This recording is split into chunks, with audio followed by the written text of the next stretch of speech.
I wasn't supposed to be at that party. Not really. It was one of those corporate gatherings, the kind where men loosen their ties and women sip wine a little too fast. Jessica had insisted on going alone, saying it was a networking thing. I had agreed, half distracted, thinking about the weekend trip we had planned. But something gnawed at me. Lately she had been distant.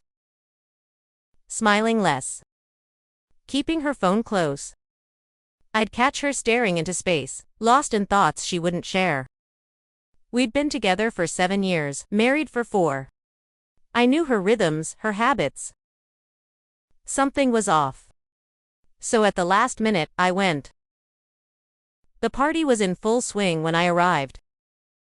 Laughter, clinking glasses, and low jazzy music filled the air. I scanned the crowd looking for Jessica. And then I saw her. My heart stopped. She was in the far corner, tucked away near a dimly lit bar. In his arms. A man. Tall. Well-dressed. A hand resting on the small of her back, pulling her close. Her body molded into his, as if they belonged. She wasn't just standing there. She was leaning into him, laughing. Her eyes locked onto his. Like he was the only person in the room. Like I had never existed. I couldn't breathe. Everything inside me screamed to march over, to tear them apart, to demand answers. But I didn't. I walked out. I don't even remember the drive home. My hands were gripping the steering wheel so tightly that my knuckles turned white. I sat in the dark, replaying the image in my head over and over. Maybe it wasn't what it seemed. Maybe I had imagined it. Maybe. I knew what I saw. The way she leaned into him, her fingers brushing against his wrist, the soft intimacy in her gaze. I should have been angry. Furious. But all I felt was numb. At 2 a.m., the front door creaked open. She was home. I didn't move. Just listened. The rustling of her coat. The soft padding of her heels against the floor. A sigh. Then silence. She didn't come to our bedroom. Didn't check if I was awake. Instead, I heard the faint shuffle of her, settling onto the couch. Like a stranger in her own home. I turned onto my side, staring at the shadows on the wall, feeling the weight of everything unspoken pressing down on me. When I finally emerged from the bedroom, she was sitting at the kitchen table, a cup of coffee in her trembling hands. Her eyes were swollen. Red-rimmed. She had been crying morning.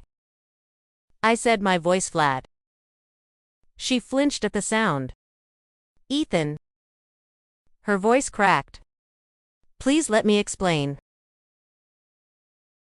I exhaled sharply. Explain. What exactly would you like to explain, Jess? Her lip quivered. She looked wrecked. I wasn't. It's not what you think. I let out a bitter laugh. Not what I think. I saw you, Jess. In his arms. Looking at him like he was your world. Tears spilled down her cheeks. It was a mistake. A mistake. Who is he? My voice was ice. She hesitated. And that hesitation told me everything. His name was Daniel. A colleague. It had started as harmless flirting at work lunches. Late meetings. Small things. Until it wasn't small anymore. He listens to me, she whispered, her voice barely audible. I stared at her, my pulse roaring in my ears. And I realized she wasn't just confessing to last night. She was confessing to something deeper. Something I had been too blind to see. How long a pause? A few months. My hands curled into fists under the table. You should have told me, I said finally. Instead of sneaking around. Instead of my voice broke raw with something between fury and heartbreak. I didn't mean to hurt you, she sobbed. But you did. The silence between us was unbearable. I didn't shout. Didn't throw anything. That would have been easier somehow. Instead, I asked the only question that mattered. Do you love him? She shook her head quickly. Number I. But then a flicker of doubt crossed her face. Just for a second. And that second destroyed me. I stood up, pushing my chair back with a screech. I need to go. Ethan, wait. She reached for me, but I stepped back. If it was just a mistake, you wouldn't have hesitated, I said quietly. Tears streamed down her face. I don't want to lose you, I closed my eyes. You already did. I left. I drove aimlessly, the city, a blur around me. 7 years. 4 years of marriage. And just like that, it was gone.